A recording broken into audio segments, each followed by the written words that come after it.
Hello and welcome to our program Where God Weeps, a program where we speak about the situation of the suffering and persecuted church around the world. 10 years ago marks one of the worst attacks against Christians in India's history. In the city of Kandmahal, in the state of Orissa, Hindu radical mobs attacked Christians, burning their homes, killing over 100, and forcing 50,000 to be displaced, taking shelter in the woods, hiding from these radical Hindus. To tell us more about the story of that time and the situation today, it is my great privilege to welcome Sister Christin Joseph, a sister of the Mercy of the Holy Cross and a member of the Bishops' Conference in India responsible for the small Christian communities. Sister Christin Joseph, thank you for being here today with us on our program. Thank you, Mark. It is good to be with you here, and thank you for this invitation.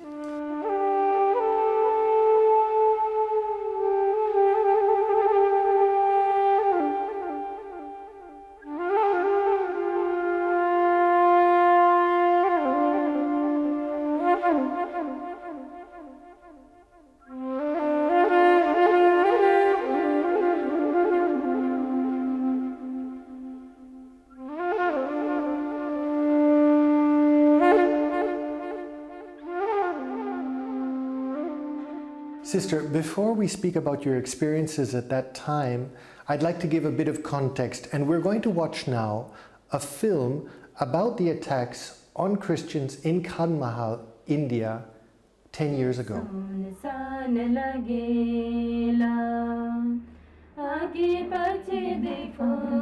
Sister Kiran and Sister Sarojini get ready for another long day of work. They belong to the religious order of the Society of Jesus, Mary, and Joseph. Nothing can disturb them during their morning prayer, not even the lingering smell of smoke, a grim reminder of August of 2008. Back then, this Catholic education center was on fire. Fundamentalist Hindus in the state of Orissa burned down some 5,000 houses, churches, and pastoral centers belonging to the Christian minority. The violence was triggered by the murder of a prominent nationalist Hindu leader. He was killed by leftist rebels with no connection to the Christian minority whatsoever. But the nationalist Hindus took advantage of the moment to demand that all Christians should leave the country because they were considered a foreign religion with no right to exist in India. At the end of the violence, there were 70 people killed, some 50,000 displaced people, and countless ruins. The pastoral center in which the two sisters live has been fixed up for now. Right after the violence, the sisters were sent here by their order to help the dislocated Christians. Sister Sarojini had just finished her education in the convent. I was telling, shall I go or not? Like that question was, so many questions was within me. I do not know how to proceed this work also, and I was questioning myself, and I was praying also to God, Lord help me, I do not know the social work, I never studied for that also. Like that I was questioning myself and I was praying.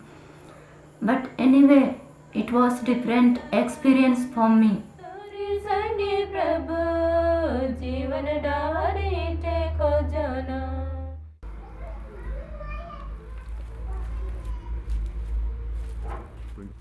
The Catholic Church in the small town of Riedemann. One of its buildings served for a time as a storage place for emergency aid, but now all are dispensed except for a few metal boxes for valuables. The emergency food is almost all gone as well. Today the sisters are packing rations for just 3 families in a nearby camp. The food was donated from Catholic Charities in Germany. Sister Sarojini and Sister Kiran are the only ones that still come to the camp on a regular basis, aside from occasional visits by the Red Cross. One of the families they visit today is the one from 50-year-old Govinda Nayak. This metal box contains all the valuables he has left. This small space in a tent is what he calls home now. Govinda once had a nice big house, but now it all lays in ruins. We believe in God as described in the Holy Bible. We cannot worship Hindu gods. We have been raised as Christians by our parents and grandparents. In our faith, we are all considered equals, and no caste system declares us as outcasts and untouchables. Because we did not convert to Hinduism, they destroyed our houses and forced us to flee from our villages. Till today, the fundamentalist Hindu advertise their politics on campaign posters like this one. The killed leader to the left, his successor on the right. Between them, the god Krishna and the famous historic military leader Arjuna, thus transferring their power to the contemporary politicians. The billboard is located in the center of the town Raikia. Whenever the sisters come to town, they have to pass it. The sisters remember all too well the message that the killed Hindu leader never got tired of repeating. And being a leader, he says that you kill Christians, rape Christians, and he says let us destroy Christianity because Christianity has come from foreign and let them go to foreign to celebrate their Easter and their Christmas. The next camp they visit can be reached only on a motorcycle. It is located in the mountains of the eastern Indian state. Today, the sisters bring clothing for the men and children in the camp. For their fundamentalist Hindu neighbors, the members of the tribal people had all but one fault. They were Christians. They were expelled from their homes and camp out in this patch in the forest. Like the refugees themselves, the sisters are also members of the tribal people, which are considered the lowest rank of the social fabric in India. But this is not the only reason why the two are so cordially received wherever they go. But we come and stay 1 day, 2 days, and we used to eat with them, we used to sleep with them. So we are like this, we come and stay here. When I was in the convent, I used to think, oh, I have to go for a prayer. It is time for prayer. But I never need that. I need prayer for my spiritual life. But when we came to people and saw their faith, it is that my faith is nothing. Their faith is much more greater than our faith.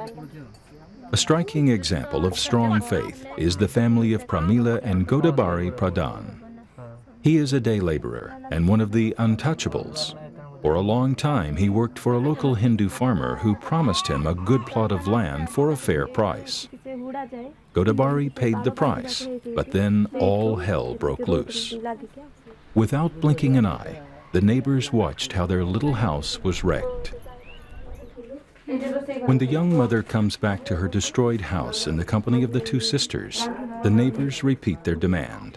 If you want to return to your place, you have to convert to Hinduism.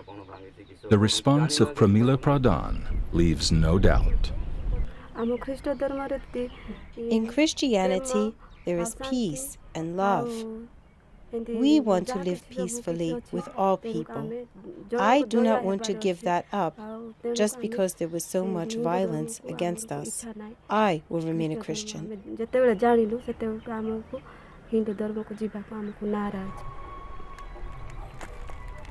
Next to their little huts, the refugees have started to build new homes. Some of the building material they got from religious aid agencies. What is lacking, they recover from their destroyed houses or from the forest. The mountain range of Orissa. Almost everywhere, one can find these kinds of small churches. In one of them, Arun Digal served as a priest for quite some years. Now the sisters accompany the priest on a visit that weighs heavily on the young man. For the first time in 8 months, he returns to his village and his former church. Like so many other Christians, Father Digal was chased away by a vicious Hindu mob in August 2008. This is all that is left from his parish church.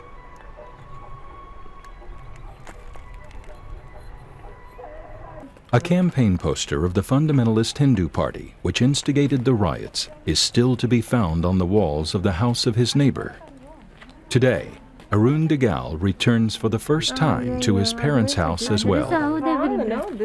The destruction was done by outsiders, but it was the villagers, his neighbors, who directed the outsiders towards the houses of the Christians. The neighbors are reluctant to face Arun Digal, but then a brief encounter takes place. The man wants to know how Arun's parents are doing and where they live now. But when Arun asks the man who destroyed his parents' house, the man falls silent, turns away, and leaves. Like many others in the village, he was threatened by the ruling Hindu party. Whoever talks about those who were responsible for the destruction has to pay a stiff fine of 1,500 rupees to the party, and that is more than most here can afford. Even Arun's cousin was threatened that his house would be destroyed as well if he would speak out about those who had organized and executed the persecutions. The threats seemed to be effective. Women and children with whom Arun grew up don't dare to stop. But his visit carried a clear message. I get more courage now because my faith has been now strengthened fully by seeing the destruction of my house. Though I have lost my house, but I have not lost my faith, and that strengthens my faith. While Arun's small church lays in shambles, a new church is being built not even 20 kilometers away.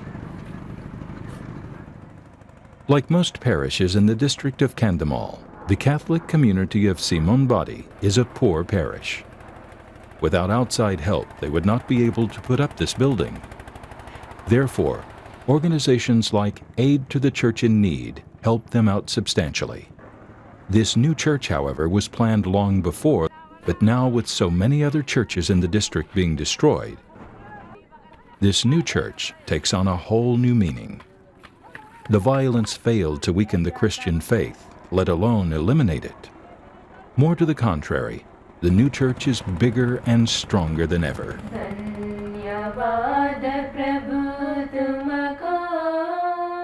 Welcome back, ladies and gentlemen, to our program Where God Weeps, and we're here with Sister Christin Joseph, a sister who was there at that time giving care and consolation to those Christians who had suffered that terrible attack in Kandmahal in Orissa state. Sister Christin Joseph, thank you for being with us here again on our program. Sister, when did you hear about the attacks against the Christians in Orissa? It was in 2007, in the month of December, following the murder of a Hindu activist, a sadhu called Lakshmanananda, that Christians were accused of his murder, and the attack began at the time of his funeral procession. Now, you weren't in Orissa at that time. You went back to Orissa because you heard about the attacks against the Christians. Can you give us a little bit of context about these attacks? So there was this killing, and then there was a mob that gathered and attacked the Christians. 2007, it was a short attack. We read about it. But in 2008, the month of October, the intense violence came. And then we were told that the priests and sisters were attacked, so they had been running away to the forest to save their lives. And the people were attacked at that time. So we were attending a small Christian community meeting. The Bishop Lucas, I met and I inquired about the people's situation. And what I heard from him saddened me greatly.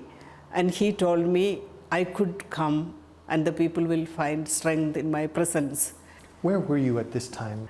I was in Nagpur. How far is that away? Nagpur is a neighboring state of Orissa. So you packed your bags and you immediately set on your way? I came back to Calcutta. I talked to my friends because we were not allowed to go to Orissa by government and by church also. So they decided to put a block on the whole area? Yeah, so we were not allowed to go there for the sake of our own safety. Then I wrote to my provincial, I can know more where the pain of these reports that I am hearing about our people, I want to go because it is like one body, the church.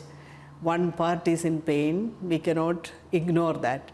So I do not ask you permission, but I inform you and I go. I also heard the voice in my inside saying, Paul, Paul, why do you, Saul, Saul, why do you persecute me? This was 2000 years ago. Jesus asked Saul, who persecuted the Christians. So I said, it is the Lord who is being persecuted. It is his body being persecuted. And I am a bride of Christ, and I should be at his side. I should be at the side of my people. And therefore, I decided to go. I asked some of my friends to come along with me. One of the priests said, I am not ready to go and die with you.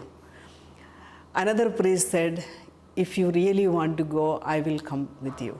I didn't dare to call another sister to go with me because I was afraid of attacks, because I heard one sister was raped. I didn't want this to happen to another sister. And so I asked the priest to come, and one dared to come with me.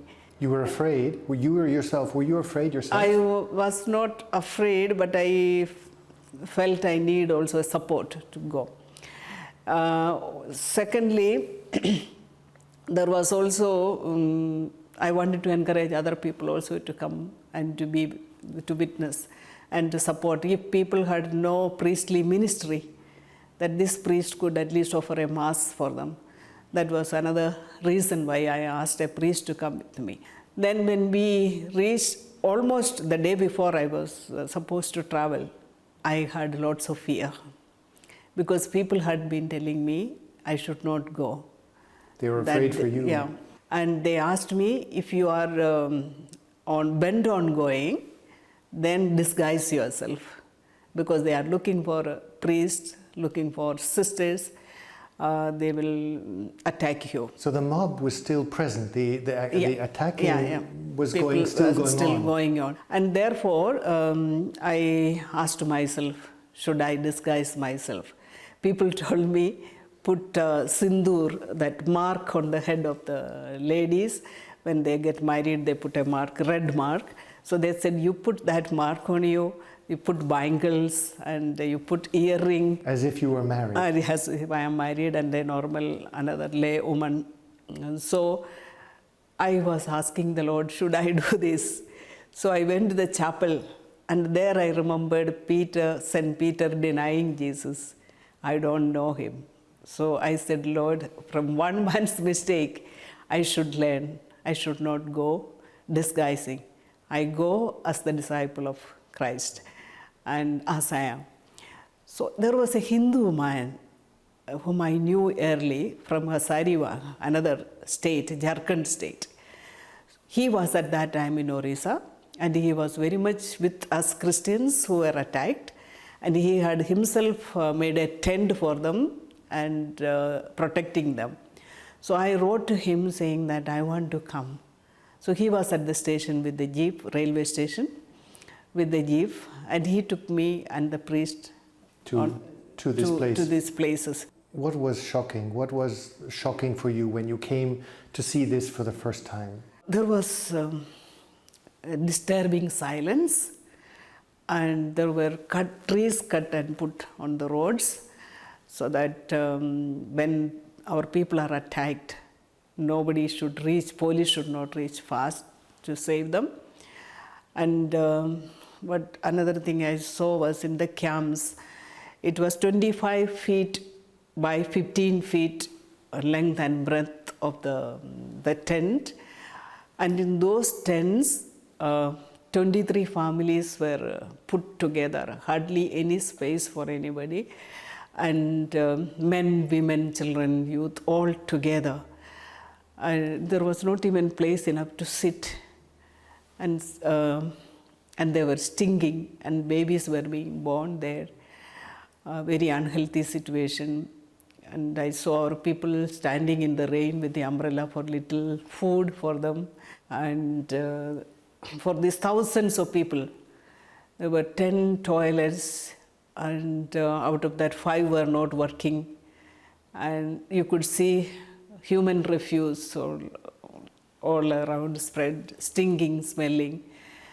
And the women, I was feeling so much for the women. How would they take care of their needs, personal needs, even changing clothes or going to the toilet.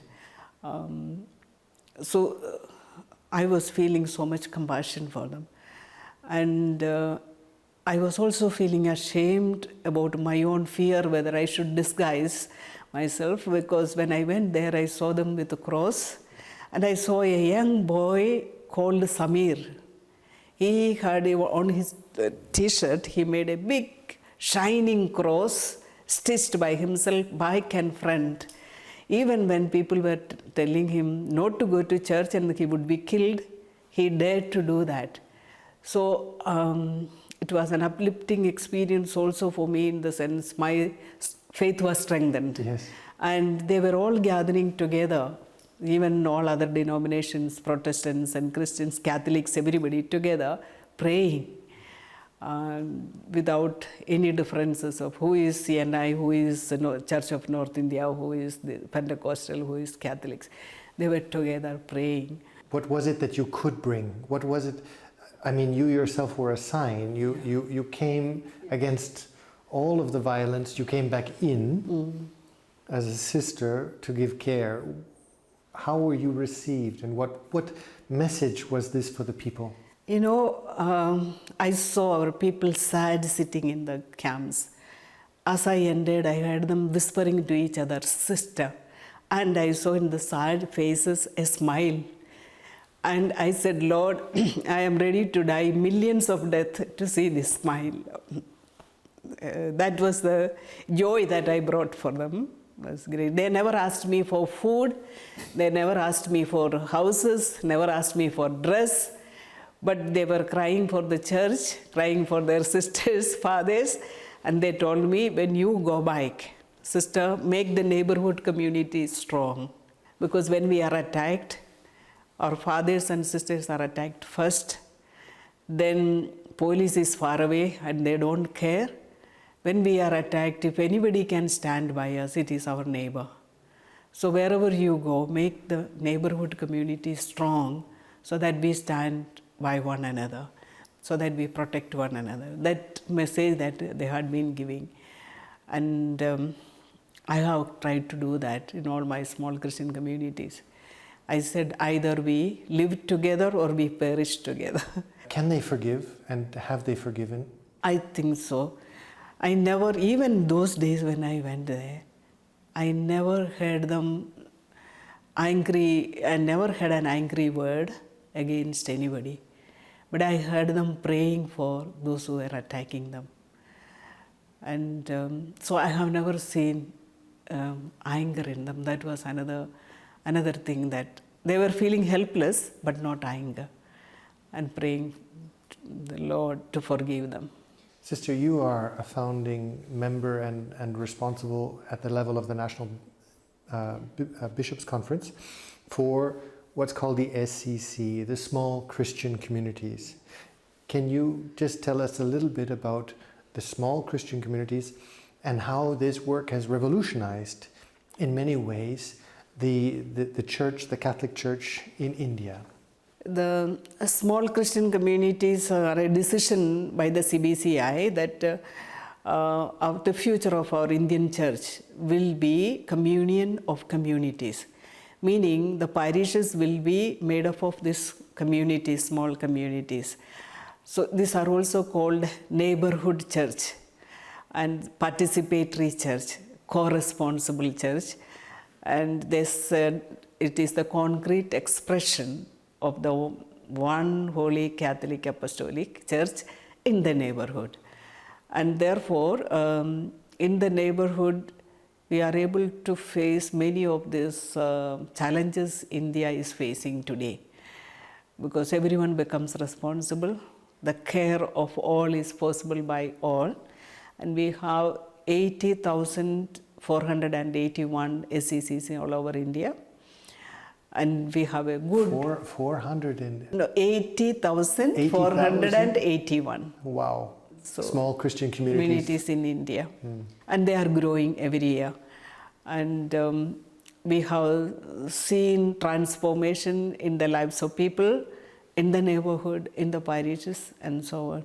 And in a survey we had done, we saw that our people started feeling we are the church, and they also begin to feel co-responsible.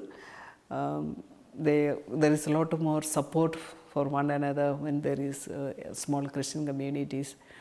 And also the leadership style of the Indian church is changing.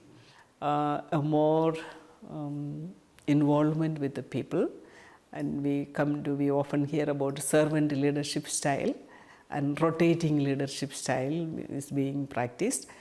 A good percentage of dioceses are now coming into this. Participating. Yeah. Sister, how can we help, Sister? What is it that we, as the Universal Church, can do to help Christians in India?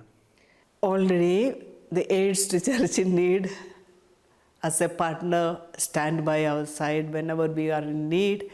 Church in Need was helping us a lot. You have helped us for resource materials, catechetical books, financial help. So we are grateful to that. And what I would say is stand by us, pray for us. Especially, we are not having a very good time at present. And then us being one body of Christ, that we all feel the pain of one another, we feel the joy of one another, to stand by us. Thank you, Sister. Thank you for having been with us today in our program. And thank you, ladies and gentlemen, for having been with us today in our program.